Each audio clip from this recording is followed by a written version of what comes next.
Tokyo, Japan, August 1953. Nat King Cole walked out of Haneda Airport into a different country.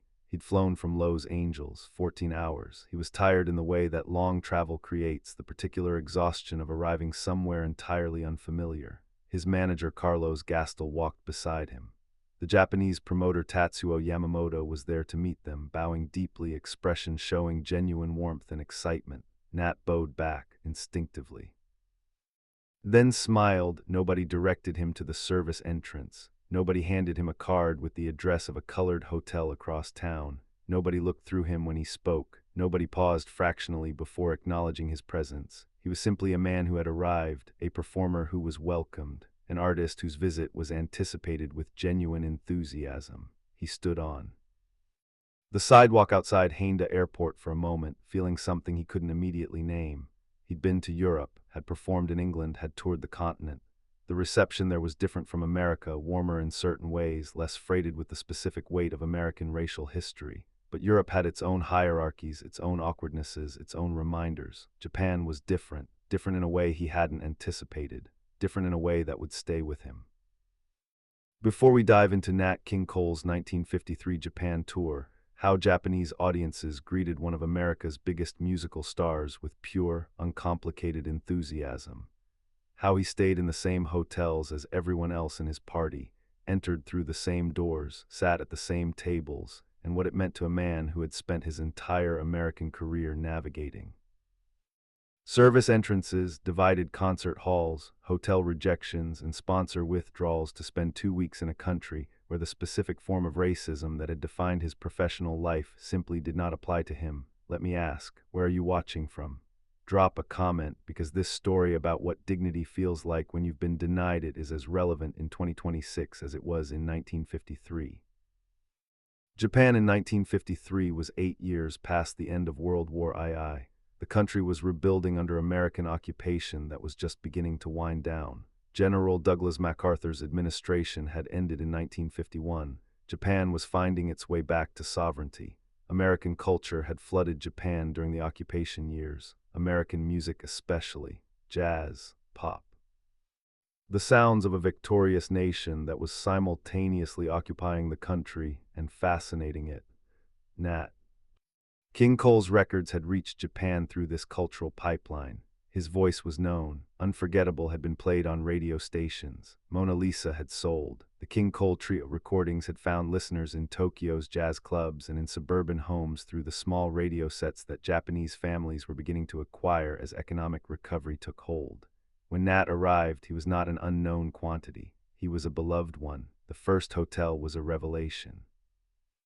The Imperial Hotel in Tokyo, Frank Lloyd Wright's famous building, one of the great hotels of Asia. Nat walked in through the front entrance, checked in at the front desk, was shown to his room. That was it. No, we don't accommodate your kind. No manager appearing from the back to explain policy. No card with an address across town. He checked in. He went to his room. He sat on the edge of the bed for a moment before unpacking. Carlos Gastel came in from the adjoining room 20 minutes later and found Nat still sitting there. "You okay?" Gastel asked. "I walked in the front door," Nat said. Gastel understood what he meant, didn't say anything for a moment. "I know," Gastel said finally. The first concert was at Nishizuki Theater in Tokyo. The venue held approximately 1,800 people. It sold out. Then sold out again for a second night. Japanese audiences had a particular quality that Nat would describe afterward as unusual in his experience. They listened with intense, complete attention.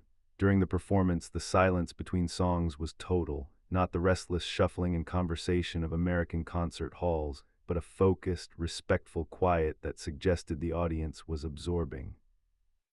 Rather than waiting, when Nat played the opening notes of Unforgettable, something moved through the audience that was visible even from the stage. Recognition, affection, the particular warmth of hearing something you love in person for the first time. He performed the full set, ballads, up-tempo numbers, the trio repertoire that had built his career.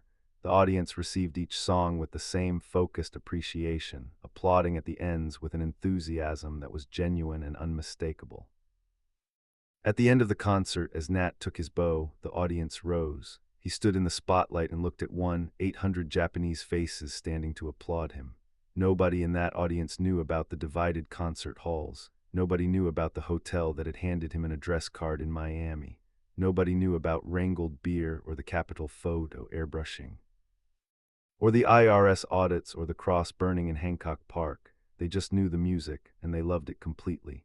Nat stood in that spotlight longer than usual, just stood there. His guitarist John Collins, who was on the tour, said later that he'd never seen Nat linger on a bow before. He usually acknowledged the applause and moved off quickly. Professional, efficient, but that night he just stood there, maybe 30 seconds, maybe a minute. I didn't time it.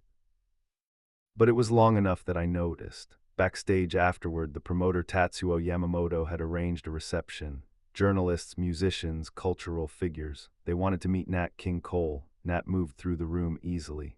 The Japanese journalists asked about his music, genuinely curious about his influences, his technique, his approach to interpretation. Not one question about race, not one coded question about how he crossed over to white audiences. Not one carefully diplomatic inquiry about his experience in the South. Just music, craft, art. He talked for 2 hours. Carlos Gastel had never seen him talk that easily with strangers. Usually there was a certain guardedness, not unfriendliness, but the careful management of a man who had learned that public conversation required constant navigation. What to say and what not to say, how much to reveal and how much to protect. In Tokyo, that guardedness wasn't there. Not in the same way. The tour continued. Osaka, Nagoya, Kyoto, Fukuoka, each city, front door of the hotel, same restaurant as everyone else, same treatment from staff as any other guest. In Kyoto, Nat went to see the temples, a cultural visit arranged by his Japanese hosts. He walked through the ancient gardens of Ryoanji, looked at the famous rock garden, stood in the particular silence of a place that had existed for 500 years. A young Japanese man recognized him in the garden, a music student, it turned out, who had been following the tour in the newspapers. The young man approached tentatively, holding out a program from the Tokyo concert for a signature. Nat signed it. The young man bowed deeply, said something in Japanese. The interpreter translated, "Your voice contains something that cannot be taught. Please continue." Nat looked at the young man for a moment, then bowed back. He told Maria about this moment in a letter that has survived. "Someone said to me today that my voice contains something that cannot be taught. No one has ever said anything like that to me here. In Japan, a stranger in a garden said it like it was simply true. I didn't know what to do with it." The letter continues, "I've been thinking about what it feels like here. What's different? I think what's different is that here I'm just a musician. I'm not a Negro musician who has managed to become successful in spite of. I'm just a musician. I don't know how heavy the other thing was until I've been without it for a week." That phrase, "I don't know how heavy it was until I've been without it," captures what the Japan tour gave Nat King Cole. Not just appreciation for his music, not just warm audiences and professional treatment, but the experience of being seen without the constant frame of American racism through which his entire professional identity had been constructed. In America, Nat King Cole was always, to some degree, the Negro singer. Who had broken barriers, who had succeeded despite, who was acceptable to white audiences in ways that other black artists weren't. His identity was always partially defined by and against the racial context he moved through. In Japan, that frame didn't exist in the same way. Japanese audiences didn't have the particular American calculus of race that made his every achievement a statement about integration. He was just a man with a beautiful voice who made music that moved people. He was, as he'd written to Maria, simply a musician. The weight of not being simply a musician in America, of always being the Negro musician, the crossover star, the acceptable exception, that weight was invisible to him until Japan removed it. He would return to America and pick it back up, would re-enter the system of service entrances and divided concert halls and sponsor withdrawals, would continue navigating the professional landscape that had always required him to be more than just a musician. But he would know after Japan exactly what he'd been carrying, would have a reference point for what it felt like when the weight was absent. That knowledge doesn't make the weight lighter. Sometimes it makes it heavier because now you know what lightness feels like. But it also clarifies, makes the unjust visible in a new way. Sherman Sneed, his road manager, was with Nat on the return flight from Tokyo. They were somewhere over the Pacific when Nat said something that Sneed remembered for the rest of his life. 2 weeks, Nat said. 2 weeks where nobody looked at me and saw the problem I was supposed to present. Just a man, just music. 2 weeks. He looked out the plane window at the Pacific Ocean below, I didn't know it was possible, he said. I've known it intellectually, but knowing it and feeling it are different. The plane continued east, back toward America, back toward the divided concert halls and the hotel front desks and the southern markets and all the mechanisms through which American racism communicated itself to Nat King Cole every day of his professional life. He arrived back in Los Angeles, went through customs, got into the car that was waiting. Somewhere between the airport and his house in Hancock Park, the weight settled back onto his shoulders. He knew it was there now. In a different way, Japan had given him that. The 1953 Japan tour was a commercial success. The shows sold out. The press coverage was positive. The cultural exchange between one of America's greatest musical talents and Japanese audiences who genuinely loved his work was by all accounts warm and meaningful. But the commercial success was almost secondary to what the tour meant personally. Nat King Cole returned from Japan knowing something he hadn't known before, not about music, about himself, about the specific weight of being a black artist in America, about what it felt like when that weight was absent. About the fact that somewhere in the world there were audiences who heard his music without the filter of American racial hierarchy. He performed for those audiences for 2 weeks, slept in hotels through front doors, ate at restaurants without negotiation, walked through Japanese cities without the particular alertness that black Americans learned as children and carried forever. 2 weeks, a small island of something he'd never experienced quite that way before. He came home and kept working, kept performing, kept navigating the system that had always been there, but he'd felt the weight lifted. And that changed something in him that the rest of his career would reflect, a certain dignity, a certain unshakable quality that people who knew him said became more visible in the years after Japan, as if he'd been confirmed in something, given evidence for something he'd always believed but never been allowed to simply live.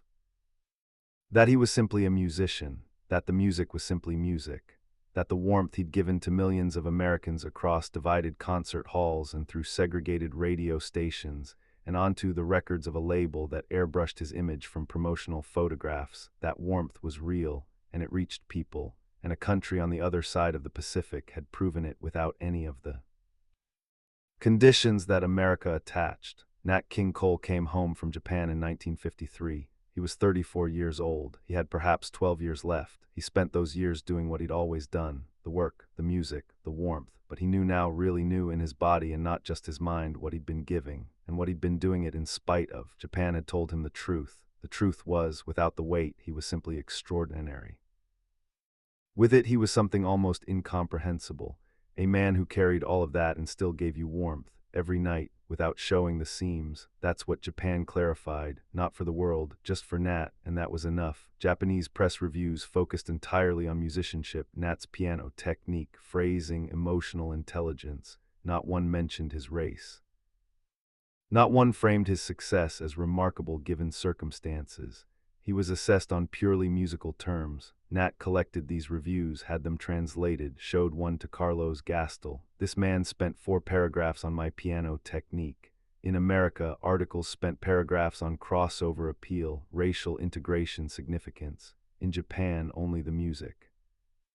Maria found these reviews after his death, carefully folded in a manila envelope, evidence that somewhere, once, the music had been enough.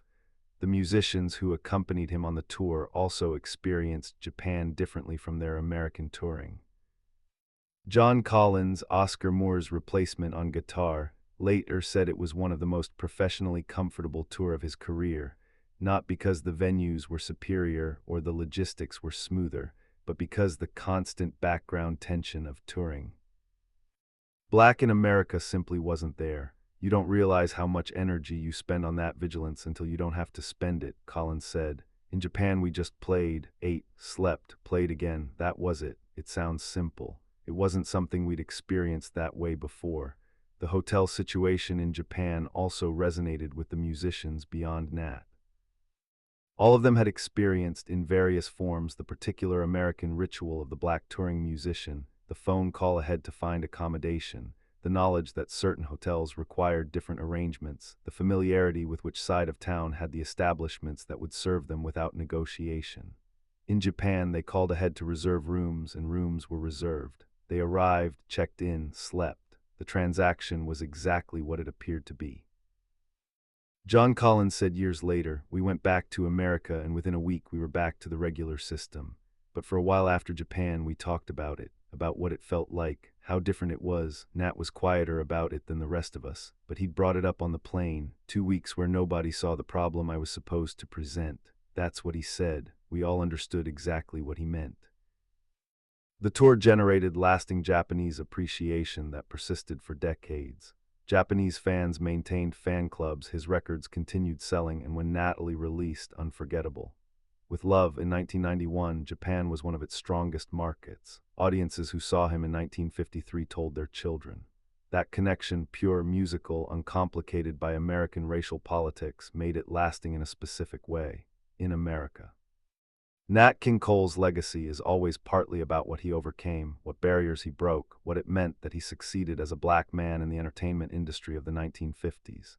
His achievement is understood within the frame of American racial history. In Japan, he was simply the man who came in 1953 and sang beautifully.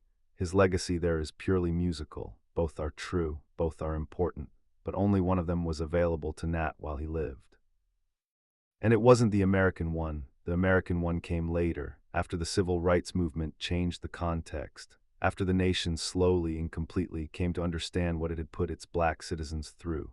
The Japanese one was available to him in August 1953, when he walked out of Haneda Airport and nobody handed him a card with an address across town.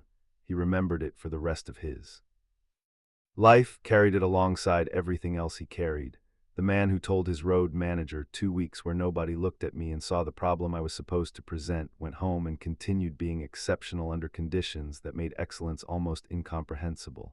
Japan had told him something true. America had spent his whole career telling him something else. He believed the Japanese truth, kept working, kept giving the warmth. Even when America handed him the weight right back at customs, even then,